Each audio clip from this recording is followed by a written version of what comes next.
इस श्लोक में आखिरी में लिखा है सत्यम परम धीमहि। इसमें किसी भगवान का नाम नहीं है। अगर इस श्लोक में लिख देते कृष्णम परम धीमहि तो कृष्ण को मानने वाले लोग सोचते ये ग्रंथ हमारा है।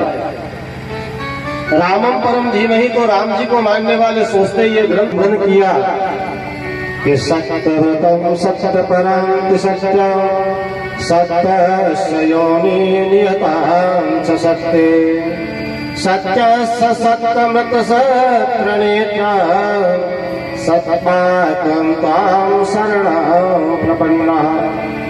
भगवान श्री कृष्ण उस परमात्मा को हम नमस्कार करते हैं। आगे व्यास जी ने लिखा है ये ग्रंथ कैसा है। भगवान की व्याख्या तो कर दी पर इस ग्रंथ कैसा है। अगला श्लोक आता है निगम कल्पतरोल गलितम फला सुख मुखागमृतम द्रव संयुतम पिबत भागवतम रसमालया मोहरहो रसिका भूभाविका। ये ग्रंथ कैसा है। निगम कहते हैं वेद को, कल्प कहते हैं वृक्ष को, गलित यानी पका हुआ, फल मानी फल होता है, और सुख मानी तोता, अमृत मानी अमृत रूपी।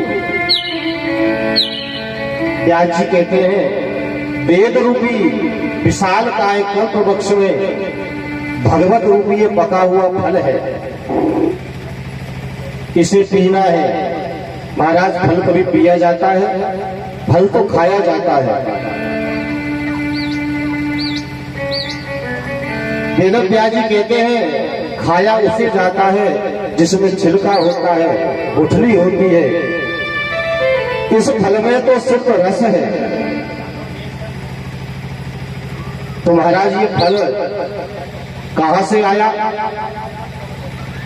ये फल आया है उस नारायण के मुख से। तो महाराज ये धराधाम पे आया तो फूट गया होगा। महाराज ये फूटा नहीं है। एकदम से जो फल गिर जाता है वो फूट भी सकता है, पर ये डाली डाली सने सने ये धीरे धीरे धराधाम पे आया। कैसे आया महाराज। ये भगवान नारायण के मुख से निकली चतुर्थ श्लोकी भागवत, जो ब्रह्मा की डाली पे जाके अटक गई। ब्रह्मा की डाली से छूटी तो नारद जी की डाली पे जाके अटक गई, और नारद जी की डाली से ये छूटी तो वेद व्यास जी की डाली पे अटक गई, और वेद व्यास जी की डाली से जब उतरी तो ये सुखदेव जी की डाली पे अटक गई, और सुखदेव जी के मुख से ये धराधाम पर प्रभावित हो गई। ठीक है महाराज, ये तो हमने मान लिया ये फल अच्छा है, पर महाराज ये अगर खट्टा हुआ तो हो सकता है फल हमने खाया और इसके खाने से हमारा स्वाद बिगड़ गया। वेद व्यास जी कहने लगे ये फल सुंदर है, पका हुआ है, इसका प्रमाण क्या है। इसका प्रमाण ये है फल का सबसे अच्छा पारखी होता है तोता। जिस फल पे तोता मुख लगा देता है समझ लो वो फल मीठा है। इसको सुखदेव रूपी मुनि ने तोते रूपी के रूप में इस पे अपनी चोंच डाल दी तो ये पका हुआ है। इसके खाने से आपका स्वाद नहीं बिगड़ेगा, आपके जीवन में आनंद आएगा।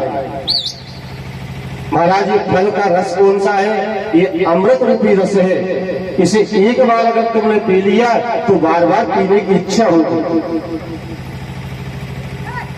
महाराज कौन कौन को पीना चाहिए इसको। वेद व्यास जी ने दो व्यक्तियों के नाम लिखे हैं, रसिक और भावुक। महाराज संसार में इतने लोग हैं पर मात्र दो लोगों को ही क्यों बुलाया। व्यास जी कहते हैं बंधुओं, रसिक लोगों को, भावुक लोगों को इसलिए बुलाया है कि उन्हें विशेष इच्छा होती है पीने के लिए, और जिसे इच्छा ही नहीं, दिन भर आग के चक्कर में 4 लोगों को बैठा लेते हो, ताश खेलते हो, इधर उधर की बातें करते हो, चलो भैया वही कथा में बैठ के कथा सुनेंगे, उसकी बिल्कुल भी इच्छा नहीं है आने के लिए, और आपके कहने पे वो आ गया तो पांडाल में प्रवेश बाद में करेगा, पहले दूर से देखेगा इसमें क्या क्या कमी है। आपने टेंट अच्छा नहीं लगाया, ये साउंड वाला अच्छा नहीं है, ये गाने वाले अच्छे नहीं है, आपको ऐसी व्यवस्था करनी चाहिए थी, या पानी की व्यवस्था नहीं है। क्यों? क्योंकि उसे कथा से मतलब नहीं है, उसको कथा से रस नहीं है, वो तो आप उसे बुला के लाए हैं, उसे कहीं न कहीं कमी निकालनी है। और जिन लोगों को कथा की लालसा है, उनके कानों में अगर पड़ जाए कि कहीं कथा हो रही है, तो लोग बस को चले जाते हैं कथा सुनने के लिए, उस कथा की महत्वता को समझते हैं। नैमिषारण्य में 88,000 ऋषि 1000 वर्ष का सत्संग करने के लिए बैठे थे। नैमिषारण्य क्षेत्र बहुत पवित्र स्थान है। लखनऊ से करीबन 70-75 किलोमीटर दूर गोमती नदी के किनारे पे यह स्थान बसा हुआ है। एक बार सभी ऋषि भगवान के पास पहुंचे, कहने लगे महाराज हमें कोई भजन करने के लिए कोई सुंदर सा स्थान बताइए जहां बैठ के भजन कर सकते हैं। भगवान ने कहा ये भूमंडल जो है, ये धराधाम जो मैंने बनाई है, ये संपूर्ण पवित्र है, भारत देश पूर्ण पवित्र है, आप कहीं भी जाके भगवान मेरा भजन कर सकते हो। ऋषियों ने कहा महाराज आपने कहा वो बात तो हमने मान ली, पर सब में पवित्र स्थान कौन सा है वो हमें बताइए जहां बैठ के हम आपका भजन कर सके, आपकी कथा सुन सके। भगवान ने कहा अगर आपकी ऐसी इच्छा है तो मैं ये चक्र छोड़ रहा हूं, आप इस चक्र के पीछे पीछे जाइए, ये चक्र जहां जाके टिक जाए समझ लो वो स्थान बहुत ही पवित्र है।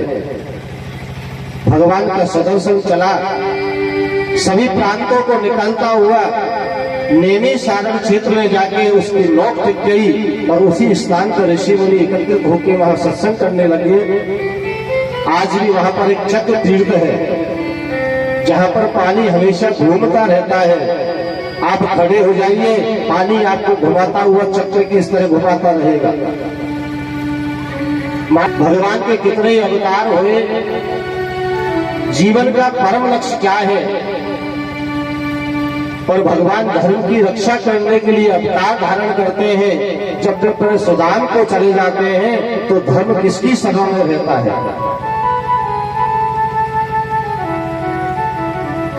ऋषियों के 6 प्रश्न सुनकर सूत जी महाराज बड़े प्रसन्न हुए, कहने लगे आपने बहुत सुंदर प्रश्न किया है,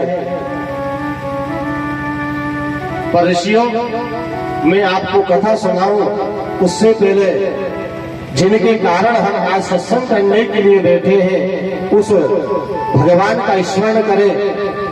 वो कौन भगवान है? वो है सद्गुरु भगवान। बंधु बिना सद्गुरु भगवान की कृपा से भगवान की प्राप्ति नहीं हो सकती। कहा है कि गुरु गोविंद दोनों खड़े और कहा के लागू पार, बलिहारी गुरु आपकी कि गोविंद दिया मिलाए। बिनु गुरु की कृपा से भगवान की प्राप्ति नहीं हो सकती, क्योंकि गुरु जो शब्द है उसमें 2 अक्षर आते हैं, गु और रू। गु मानी होता है अंधकार और रू मानी होता है प्रकाश। जो हमें अंधकार से प्रकाश की ओर ले जाए वो सद्गुरु। हमारा जीवन अंधकार में बसा हुआ है और प्रकाश कहाँ पर है? सिर्फ भगवान के चरणों में प्रकाश है। जो हमारे भगवान से लगन लगा दे, जो भगवान के चरणों में हमारा विश्वास जगा दे, वो सद्गुरुदेव भगवान का स्मरण करते हैं। सूत जी महाराज ने बड़े सुंदर श्लोक में गुरु भगवान की वंदना करी कि यम प्रजान्तमनुपेतमपेत कृत्या द्वैपायनो विरकरा तरुआजुहाव पुत्रेति तन्मयतया तर्भो नगेशो तं सर्वभूतहृदया मुनिमानतोऽस्मि। सुखदेव जी महाराज का स्मरण करते हैं। बड़े सुंदर श्लोक में सूत जी महाराज ने भगवान को प्रणाम किया, सदगुरुदेव को प्रणाम किया। हम भी 2 मिनट का संकीर्तन गुरुदेव के चरणों में वंदन करते हुए करते हैं। बोलो सदगुरुदेव भगवान की जय।